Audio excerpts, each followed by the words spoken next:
गौतम बुद्ध का ज्ञान दूर दूर तक फैला हुआ था। उनके प्रवचनों में हर वर्ग के लोग आते थे, राजा महाराजा, व्यापारी, किसान और युवा जो जीवन में सफलता की तलाश में थे। ऐसे ही एक दिन एक उत्साही युवक बुद्ध के पास आया। उसका मन अशांत था और आंखों में असमंजस का भाव था। उसने बुद्ध को प्रणाम किया और बोला, गुरुदेव, मैं जीवन में सफल होना चाहता हूं, लेकिन मेरा मन अनेक शंकाओं और डर से भरा हुआ है। मैं बार बार असफलता का अनुभव करता हूं। कृपया मुझे मार्गदर्शन दें कि मैं अपने जीवन को कैसे सफल बना सकता हूं।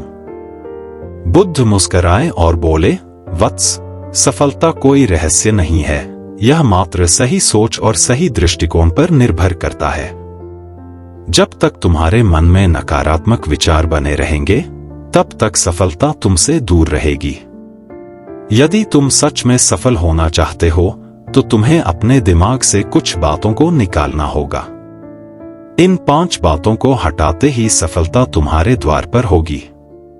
युवक ने ध्यान से सुना और बुद्ध से आग्रह किया कि वे उसे उन 5 बातों के बारे में विस्तार से समझाए। बुद्ध ने युवक की आंखों में देखा और बोले, सबसे पहले तुम्हें अपने मन से संदेह को निकालना होगा।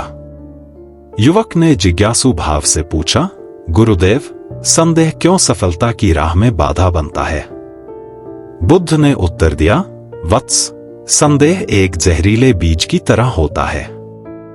जब तक तुम अपने ही कार्यों और क्षमताओं पर शंका करोगे, तब तक तुम पूरी निष्ठा से कार्य नहीं कर पाओगे।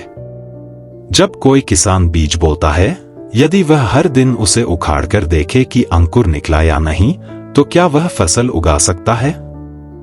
बुद्ध मुस्कुराए, फिर सफलता कैसे मिलेगी यदि तुम हर बार अपने ही प्रयासों पर संदेह करोगे?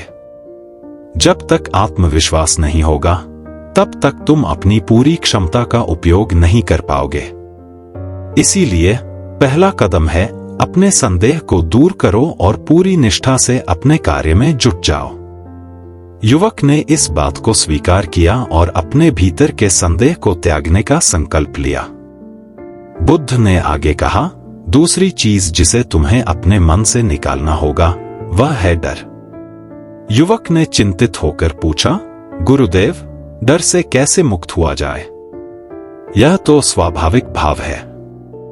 बुद्ध ने समझाया, वत्स, डर का अस्तित्व केवल तब तक रहता है जब तक तुम उसे शक्ति देते हो। जैसे ही तुम डर का सामना करते हो, वह नष्ट हो जाता है। यह ऐसे ही है जैसे अंधेरे में बैठा व्यक्ति सोचता है कि वहां कोई भूत है, लेकिन जैसे ही दीप जलता है, वह देखता है कि वहां कुछ भी नहीं था। युवक ने सिर झुका लिया और कहा, अब मैं अपने डर का सामना करूंगा, उससे भागूंगा नहीं। बुद्ध ने मुस्कुराते हुए कहा, वत्स, सफलता के मार्ग में तीसरी सबसे बड़ी बाधा है आलस्य। जो व्यक्ति आलस्य करता है, वह अपने ही अवसरों को खो देता है। युवक ने गहराई से सोचा और पूछा, गुरुदेव, आलस्य से कैसे बचा जाए? बुद्ध ने उत्तर दिया, अपने कार्य को प्रेम और समर्पण से करो। जो व्यक्ति अपने कार्य को बोझ समझकर करता है, वह आलसी बन जाता है। लेकिन जो व्यक्ति उसे एक उद्देश्य के रूप में देखता है, वह कभी आलसी नहीं बन सकता। युवक ने ठान लिया कि वह आलस्य से दूर रहेगा और अपने कार्य में पूरी लगन लगाएगा। बुद्ध बोले, चौथी चीज जिसे तुम्हें दिमाग से निकालना होगा, वह है अतीत का बोझ। युवक ने पूछा, गुरुदेव, हम अपने अतीत को कैसे भूल सकते हैं? बुद्ध ने मुस्कुराते हुए कहा, वत्स, अतीत को भूलने की जरूरत नहीं, लेकिन उसे अपने वर्तमान पर हावी मत होने दो।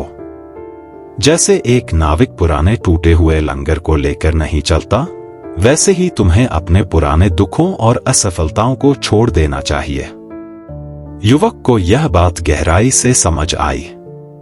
उसने ठान लिया कि वह अपने बीते कल के बोझ को त्याग देगा। बुद्ध ने अंत में कहा, पांचवी और सबसे महत्वपूर्ण चीज जो तुम्हें अपने दिमाग से निकालनी होगी, वह है दूसरों से तुलना करना। युवक ने पूछा, लेकिन गुरुदेव, हम दूसरों से प्रेरणा लेते हैं, फिर तुलना क्यों गलत है? बुद्ध ने समझाया, प्रेरणा लेना सही है, लेकिन तुलना करना आत्म तोड़ने जैसा है। हर व्यक्ति का जीवन अलग है। कोई पेड़ जल्दी बढ़ता है, कोई धीरे, परंतु सभी का अस्तित्व महत्वपूर्ण है। यदि एक चंद्रमा सूरज से तुलना करने लगे तो वह अपनी शीतलता को भूल जाएगा। युवक ने समझ लिया कि उसे अपनी यात्रा पर ध्यान देना होगा, न कि दूसरों से तुलना करनी चाहिए।